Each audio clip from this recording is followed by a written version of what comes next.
शहर कतरास का एकमात्र मोबाइल सर्विसिंग सेंटर, जहां खराब मोबाइल का सर्विसिंग होता है। अगर आपको भी अपनी मोबाइल सर्विसिंग करानी है तो आ जाइए हमारे दुकान में, जो कि राजगढ़िया मार्केट में स्थित है। यहाँ पर सभी कंपनी के मोबाइल का रिपेयरिंग होता है। हमारा पता है राजगढ़िया मार्केट के अंदर, प्रोप्राइटर श्री विजय राजगढ़िया। नीचे दिए गए नंबर पर संपर्क करें। स्वागत है आपका स्टार सिटी 24 में। मैं हूं प्रतिमा कुमारी आपके साथ। आइए बढ़ते हैं खबरों की ओर। अपने आवास परिसर में आजसू पार्टी धनबाद जिलाध्यक्ष मंटू महतो की धर्मपत्नी श्रीमती मंजू देवी ने पत्रकार सम्मेलन किया। 15/10/2020 को एकड़ा में घटी गोलीबारी में अपने पति आजसू जिलाध्यक्ष श्री मंटू महतो के ऊपर लगे आरोपों एवं परिवार के अन्य लोगों पर लगे आरोपों पर प्रतिक्रिया देते हुए कहा कि उस दिन रात्रि में जो घटना घटी वह घटना दोनों बस्ती के लोगों ने देखा और सुना है। क्योंकि यह घटना रात को हुई है। घटना का समय पूरी रात मेरे पति घर पर थे, जिसका सीसीटीवी फुटेज में मीडिया को उपलब्ध करा रही हूं। जिस समय घटना घटी है उस समय मंटू महतो घर पर थे, जो सीसीटीवी फुटेज में स्पष्ट रूप से पता चल रहा है। 11 बजे, 11:30 बजे, 1 बजे, 1:30 बजे रात का फुटेज मीडिया को दे दिया गया है। फिर उसी समय आरोपी के घर रिवॉल्वर लेकर कैसे पहुंचा।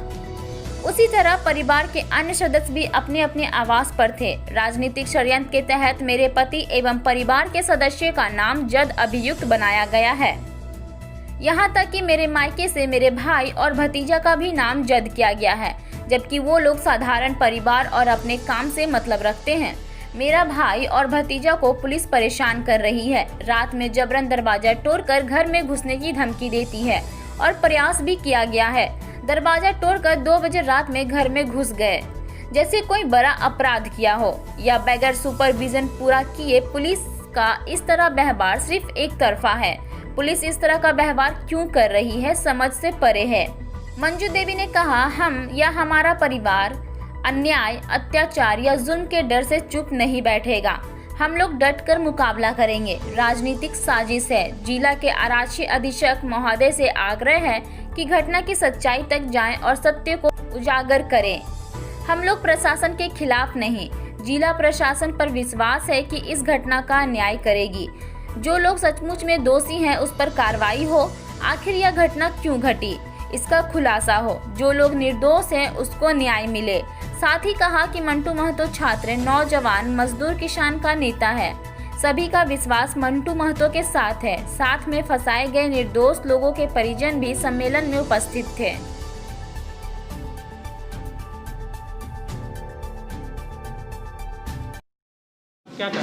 प्रेस वार्ता बुलाने का यही कारण है कि हम लोग जिला प्रशासन से मांग कर रहे हैं कि हमारे पति के ऊपर लगाए गए आरोप और मेरे परिवार के ऊपर लगाए गए आरोप का निष्पक्ष जांच हो। आपको क्या लग रहा है, पुलिस इसमें निष्पक्ष जांच नहीं कर रही है? जी नहीं, एक तरफा वो जांच कर रही है। इसीलिए तो हम लोग को बार बार परेशान किया जा रहा है। आपको क्या लगता है, पुलिस किसी के दबाव में ये काम कर रही है? एकदम दबाव में कर रही है। किन लोगों का दबाव हो सकता है ये तो हम नहीं बता सकते हैं, लेकिन दबाव में ही कर रही। तभी तो एक पक्ष का जांच चल रहा है, दूसरे पक्ष का कोई जांच नहीं चल रहा है। आप किस घटना की बात कर रहे हैं? हम 15 तारीख को जो रात में घटना घटी है उस घटना को, जबकि वहाँ का दोनों बस्ती का आदमी देखे और सुने होंगे। 15 तारीख क्या घटना घटी थी? उस रात में शायद 2 बस्ती का आदमी में मारपीट हुआ है या कुछ हुआ, वो तो पूरा हमको जानकारी नहीं है, लेकिन मेन आरोपी तो बना दिया गया है मेरे पति और परिवार लोग को। आप कुछ सीसीटीवी फुटेज की बात कर रहे हैं? जी। क्या मामला है वो? जो कहा गया कि रात में 11 बजे, 11:30 बजे, 1 बजे, 2 बजे घटना हुई है और उस समय मंटू महतो वहाँ मौजूद हैं, लेकिन वो उस समय घर में ही थे। इसलिए हम वो सीसीटीवी फुटेज आप लोग को दे रहे हैं। तो आप प्रशासन से क्या मांग कर रहे हैं? निष्पक्ष जांच की मांग कर रहे हैं। तो आपको लग रहा है कि कहीं कुछ ना कुछ मामला है, किसी के राजनीतिक दबाव में? एकदम राजनीतिक दबाव में ही ये हो रहा है। किसके इशारे पर हो रहा है? ये हम कैसे कह सकते हैं कि किसके इशारे पर, ना किसी के इशारे पर तो ऐसा हो ही रहा है। मतलब ये राजनीतिक शिकार हो रहा है। जी। आप किन से मांग कर रही है निष्पक्ष जांच? डीएसपी साहब से मांग कर रहे हैं।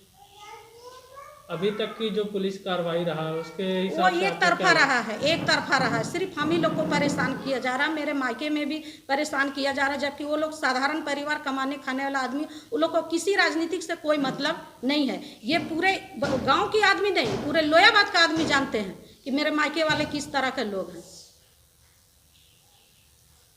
अगर आपकी गुहार यहाँ नहीं सुनी गई तो फिर आगे आप क्या करेंगे? आगे हम लोग जाएंगे, मुख्यमंत्री के पास भी गुहार लगाएंगे, नहीं होगा तो जो हम लोग से बन पड़ेगा, हम लोग डरने नहीं जा रहे हैं।